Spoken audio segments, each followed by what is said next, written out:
บายดีทุกคนวันนี้จะพามาเก็บผักกูดก่อนอื่นเราก็จะย่างกบปลา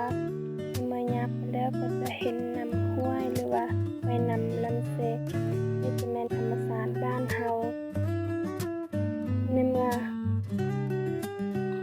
ได้ฮอดแล้วเขาก็จะเริ่มไปโลกซอกเก็บฤดูนี้จะแม่นฤดูของเราผักกูดนี่มันก็จะสกกินยากถ้าบ่แม่นฤดูของเรามันก็สิเบิดโตแล้วก็สิบ่ได้กินมาไปฮอดแล้วก็เริ่มซอก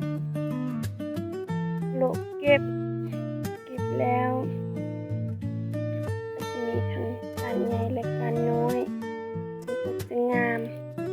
พอมันออกธรรมชาติ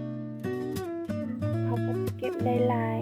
เมื่อได้หลายแล้วก็จะเริ่มกลับเฮือนผักกูดนี้ก็โดนจึงได้กินเทื่อหนึ่งเนาะเพราะว่ามันอยู่ป่าบ่แม่นเป็นคนเฮาปลูกเพราะว่ามันออกธรรมชาติเอง